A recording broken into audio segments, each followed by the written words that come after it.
10 Republicans voted to impeach Donald Trump. She was one of them. This week on Firing Line. After those deadly riots at the Capitol, among the Republicans who joined Democrats in the vote to impeach, Representative Jaime Herrera Beutler. I am not choosing a side, I'm choosing truth. A 6-term congresswoman from a purple district in Washington state. With the trial in the Senate underway. If that's not an impeachable offense, then there is no such thing. This is nothing less than the political weaponization of the impeachment process. And most Republicans defending President Trump. What does Representative Jaime Herrera Beutler say now? Firing Line with Margaret Hoover is made possible in part by the Margaret and Daniel Loeb Foundation, Robert Granieri, Charles R. Schwab, the David Tepper Charitable Foundation, Inc., the Fairweather Foundation, Craig Newmark Philanthropies, and by corporate funding is provided by Stevens, Inc. Congresswoman Jaime Herrera Beutler, welcome back to Firing Line. It's good to be here. It has been just over 4 weeks since you, along with 9 other House Republicans, voted to impeach President Trump. How do you feel about your vote now? You know, I feel like it was still the right vote. I don't have a moment of regret. That doesn't mean it has made everything easy and pleasant in my world. But I think if it's right, it was right then, it's right today. And I feel like it was the decision that was most akin to the things I believe as a Republican. And I think it was the right thing for the country. Did you vote to impeach because you believe President Trump acted in violation of his oath of office? That fundamentally, yes. And, you know, as a Republican, we talk about the Constitution being so central to our platform. When you take your oath of office, you're swearing allegiance to protect and defend the Constitution of the United States. On January 6th, when we were counting the electoral votes, the Constitution was under assault, for a sustained assault for a number of hours.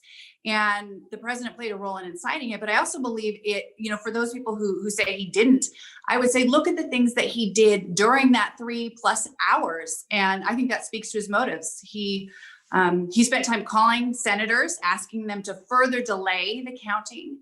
He tweeted attacks at Mike Pence as Mike Pence was literally being escorted for his life. You know, people were chanting, "Hang Mike Pence." They had erected a gallows outside of the Capitol on the lawn area. You know, and honestly, the fact that the president's first message basically was a wink and a nod to those protesters. He said, "We love you. You're special." So all that to me says either the president didn't know it was happening, which I find hard to believe, or worse, he decided to do nothing as it was happening. And that to me is a direct violation of his oath of office. Where were you when this happened? Well, in different places, but when they started breaking down the door, I was on the House floor on the Republican side of the aisle as they started banging. And I'll never forget that. You know, one of the members turned to me and said, "I'm really scared. I'm really, really scared." And I thought, wow, there's a giant mob outside literally beating down the door. I don't think it gets any more real than that. I do think Were you scared? Yes, of course I was scared, but I wasn't. I was more of the mind that, look, I feel when it's your time to go, you're going to go. And I felt like it wasn't my time. I'm not going to lie. I was praying. I was absolutely praying. And I had some peace in that. There was a member that walked by, Jim Jordan walked by, and he said, "You know, you ladies need to go be by some of the men," literally kind of trying to warn us, like the door's about to come down. And it's going to be chaos in here. So there was the assault coming in the main door, and then where the woman who got shot directly across, there's another door. So there was 2 doors. They took us out those doors and down some steps. And you know, there was one Capitol Police officer in the hallway with a firearm. These protesters like just barely missing us by a hallway and us getting out these other doors. It was remarkable. So you sat on the House floor. My vote to impeach our sitting president is not a fear-based decision. I am not choosing a side, I'm choosing truth. It's the only way to defeat fear. Can you explain those remarks? I really wanted to convey that I wasn't making this decision out of fear. political fear, physical fear. I wasn't personally thinking, oh, I had a horrible experience, I'm going to have, take retribution on you. It had nothing to do with that. I really felt I wanted people to understand I'm not going to be cowered into going one way or the other on this. I'm going to stick with what I see as truth. And that's why I said I'm not choosing a side. This is about choosing truth. And I do believe that truth is what pushes out fear. And I wanted to just speak that truth from the House floor.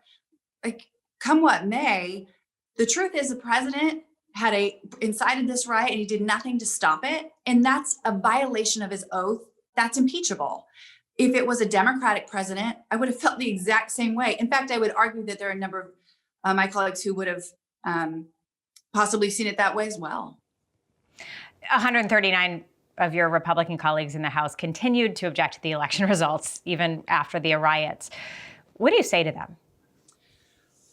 Wow. You know what I've been telling folks is I know people who went into that day wanting to vote one way and came out of it voting another. I thought it took more courage to change your stance at that point. I went into that day knowing I was going to vote to seat the electors. That's not to say that I didn't think there were problems in certain states. I think there were, but it was very clear that it wasn't widespread fraud. Like it wasn't a stolen election. I think everybody is right to say, let's make sure that those states are all doing better in their electoral processes. And the Constitution gave us a place for that. The Constitution allows those states to have sent us other electors, and not one of those states did. Yeah. So for me, going into the vote, I honestly thought more people would be voting that way because it seemed pretty cut and dry. I usually don't carry around my pocket Constitution. But you know what's funny is in the last probably 6 weeks, I have dog-eared that sucker more than I have in my last 10 years in office. And again, Republicans are the party of the Constitution. This is to me about, are we going to be a united Republican majority that adheres to the values that are set out in the Constitution, individual liberty, the pursuit of life, and the ability to raise your family how you want, run your business. All those things are so critical to me. Free markets.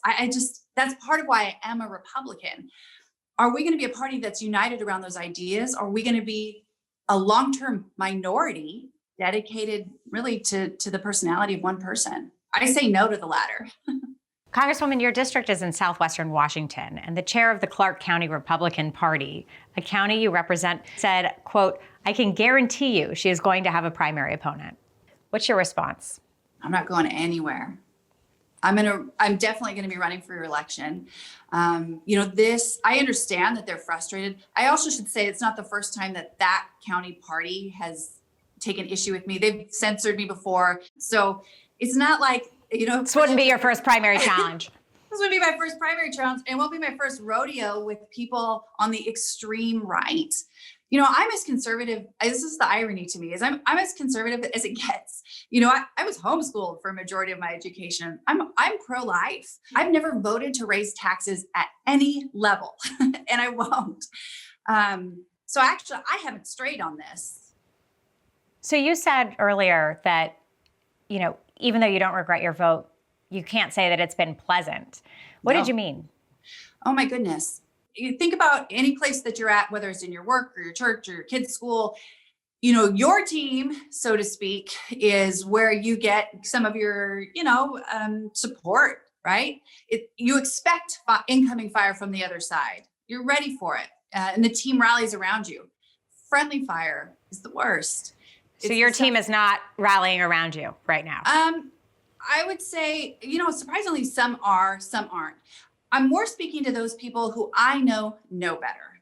All those people who have said, my whole life that the Republican Party is the one of law and order. It's the one of morality. It's the one that adheres to the Constitution.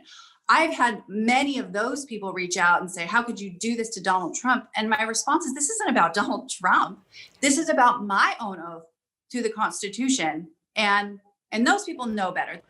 Do you feel betrayed by them? I wouldn't say betrayed, disappointed, because I believe the things that we collectively have talked about and agreed with. Like I do believe that your word is your word. I do believe that taking the oath means standing by your oath. I so disappointed, I think, is more where I've been at. Even the day of the insurrection, I was walking through these empty halls and I ran into a couple of police officers who had literally had the what kicked out of them, right? And it was all over their face. I was so angry at that moment. I just was like, and I said it, and because I hadn't seen anything yet. Has anybody seen the president on TV? Has anybody seen him tweet anything? Has he said anything about stopping this? And the officers just kind of went, and in that moment, I just thought, why defend that? There's nothing about that that's Republican. There's nothing about that is conservative. That's us centering around the ego of one person. And that's never been the Republican Party. That was never what I grew up in. That's not what I've spent the last 10 years defending. And it's not who we're going to be going forward. That's what's amazing about this. People who, I do think we saw the fragility of our democratic republic on display on January 6th, but I think we also saw its strength. Because after everything was cleared, after we finally got, the reinforcements that the Capitol Police needed, right? After everything was put back in place, Mike Pence, the Vice President of the United States, came back out onto the floor of the House and the Senate. We got back out there and we voted to seat the electors, and the Constitution moves on. So it took us a while to get to this place. I do think it's going to take some time to get out of it. So right now, President Trump's second impeachment trial is underway, and it is very different from the first. House Democrats moved to vote very quickly, without an investigation or without witnesses. In your view, was that the best course of action? So I actually thought that if I was the Speaker of the House, if I was Nancy Pelosi, if I was a Democrat, I would have said, what's the best way to bring this impeachment in a way that earns the trust and the respect of half of America? Right. And I reached out to Pelosi. I talked to Steny Hoyer. I did every back channel I could to the incoming Biden administration to say, let's do this in a bipartisan way. Let's take some time and do it right. Let's make the case. Nobody is privy to the information we were privy to. And I shouldn't say nobody. There was a lot of information on TV, and I chose, my rationales from the stuff that was publicly available so that no one can say we didn't know. However, I think we could have brought more people along if we'd have done it that way. So what would have been the best approach to making it even more bipartisan? I mean, look, this was the most bipartisan impeachment in the history of the country, but what could have made it even more so? I think had we made the evidence, if we would have elucidated the evidence on the world stage between the members. I think there was a lot of room for people to not vote for impeachment by doing it in this rushed way. I would have liked to have somebody come up and talk about the calls that the president was making to other senators while they were in lockdown. I would like someone to answer for the fact that the president's tweeting attacks at Mike Pence as people are rushing in shouting, "Hang Mike Pence." And the reason I say this is when I get the chance to talk with Republicans who are upset about my vote and I share these things step by step, maybe they don't all agree, but they all come to at least a place of saying, maybe I agree or disagree, but I respect your opinion. And I think that's what I would have been after. Now, having said that, Nancy Pelosi did it how she did it. I didn't have a choice on the process. I only got to vote yes or no. And I think that beyond a shadow of a doubt, the right vote is yes. And now I'm working, I would say, backwards. I've been making phone calls, trying to reach out to people. It's just, trying to explain your vote. You're explaining your vote and your position to your constituents. Tell me, the conventional wisdom, Congresswoman, right now is that there will not be 17 GOP senators willing to vote to convict. What do you think? Oh, I really am not sure. I feel like there have been, in the last 2 weeks, there were times when I would have said yes. And today I'm not so sure. And this week, Senator Shelby has announced that he's going to retire. I think I wouldn't be surprised if we saw a few more retirements. Will we get to 17? I don't know. Yeah. Look, I want to turn to some of your colleagues in the House and some of the dynamics in the House Republican Conference. And I'd like to take a look at a video of one of your newest colleagues in the House before she was elected. Take a look at this. Q is a patriot. We know that for sure, but we do not know who Q is. And the so-called plane that crashed into the Pentagon. It's odd. There's never any evidence shown for a plane in the Pentagon. But anyways, I'm not going to dive into the 9/11 conspiracy. If school zones were protected with security guards with guns, there would be no mass shootings at schools. Do you know that? Well, it's David Hogue right there. And he's a coward. He can't say one word because he can't defend his stance. because there is no defense for taking away guns. I have 2 daughters. I never want to see Sharia in America. And so I really want to go talk to these ladies and ask them what they are thinking and why they're serving in our American government. They really should go back to the Middle East. That was Congresswoman Marjorie Taylor Greene, who has since renounced some, but not all of those views. You have said that her views are, quote, not just objectionable, but insane. But when given the chance to strip her of her committee membership last week, you voted against it. Explain why. Well, because it was in no way punitive. She's still a member of the House, and she still has the ability to vote on those same assignments. I honestly think it would be better for her to stay on the committee. And again, if I was strategizing for the Democrats, I would have said, you have to stay on the Education Committee. And you know what? We're going to do a series of hearings on school shootings. And we're going to bring folks in from all sides to talk about it. And you have to sit there and listen to what they have to say.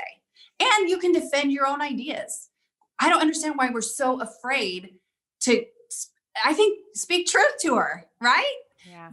I mean, I can't believe I have to say this, but the wildfires in California did not start by a space laser. And it's not some conspiracy with people of Jewish ancestry behind it. That's nuts. For all of this, I've looked at it and thought, what's the most constructive way for us to move forward?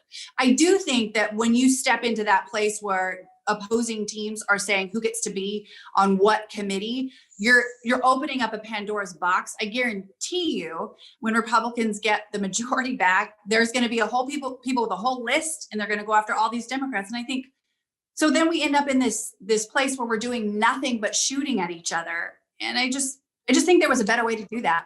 You know, I also think, and I did communicate within my own conference to my Republican members and to my leadership, we should move to censor her. So now you have said that you would be in favor of censuring Marjorie Taylor Greene.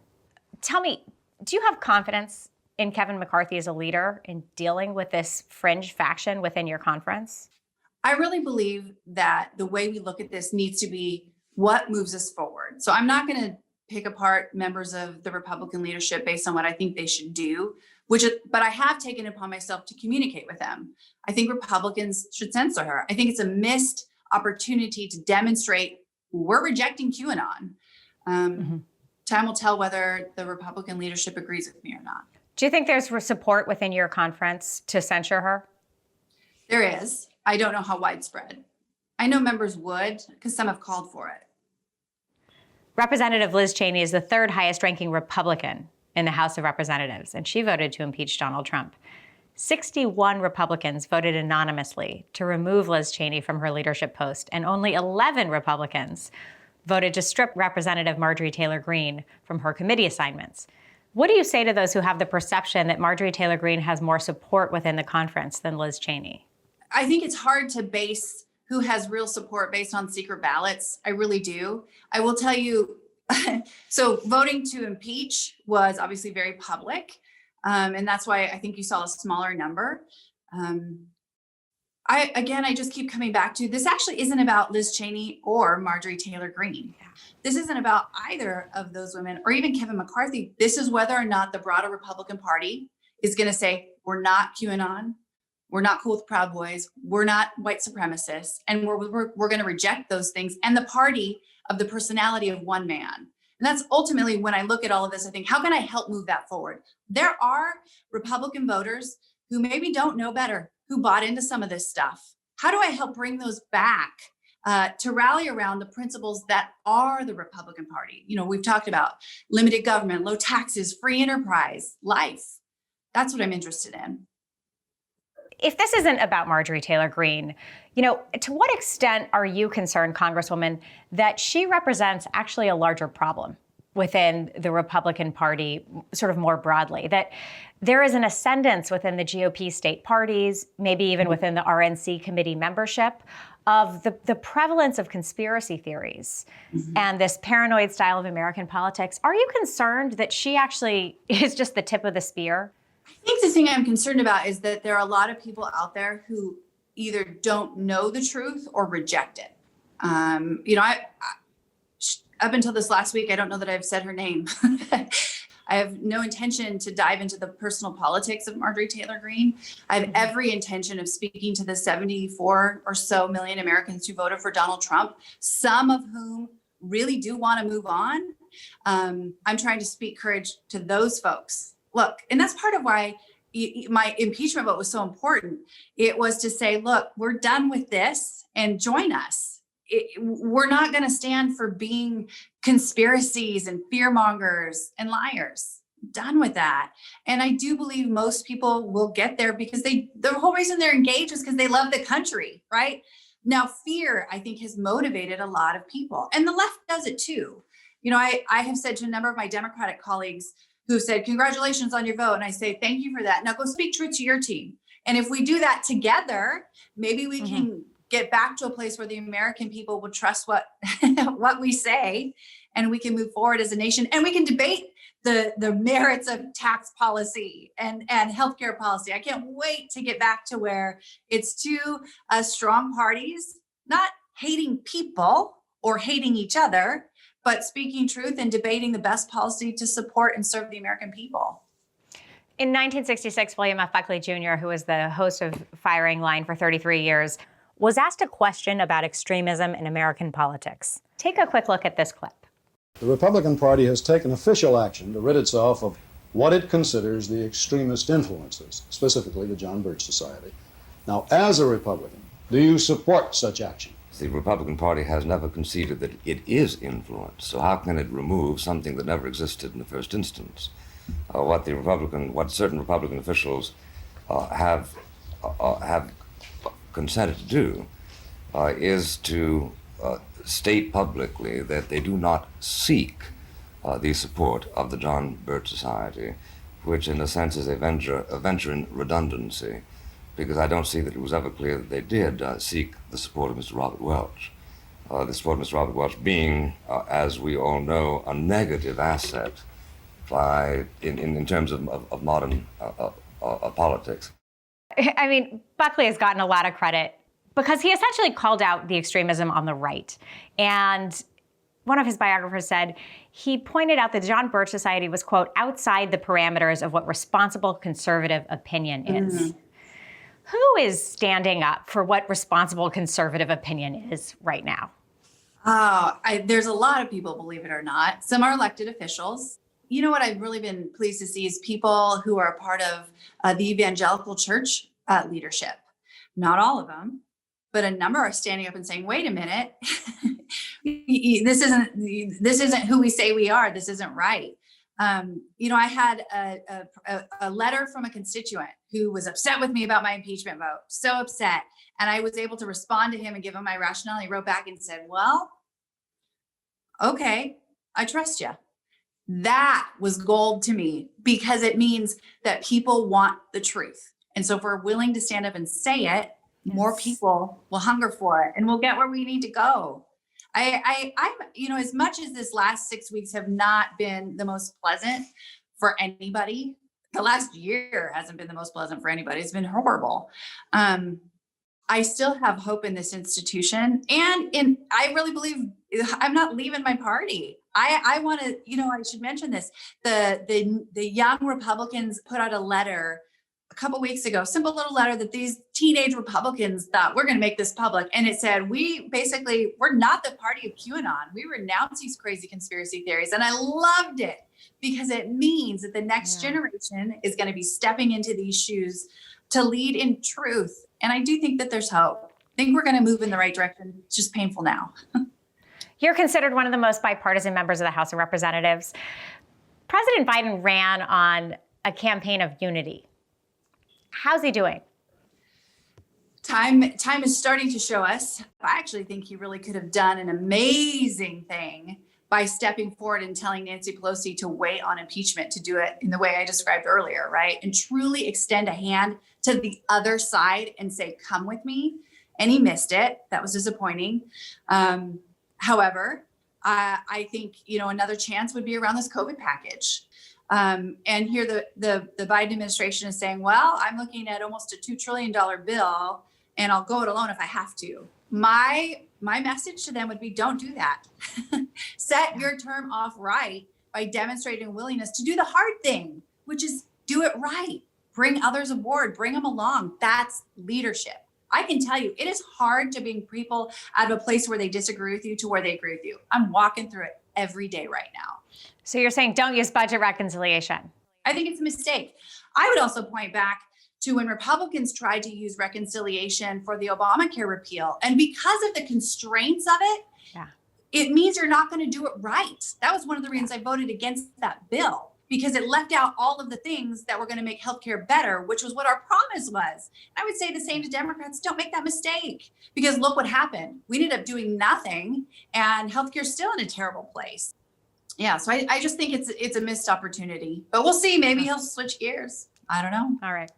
Congresswoman Jaime Herrera Beutler, thank you for returning to Firing Line. It's a pleasure. Thank you. Firing Line with Margaret Hoover is made possible in part by the Margaret and Daniel Loeb Foundation, Robert Granieri, Charles R. Schwab, the David Tepper Charitable Foundation, Inc., the Fairweather Foundation, Craig Newmark Philanthropies, and by corporate funding is provided by Stevens, Inc.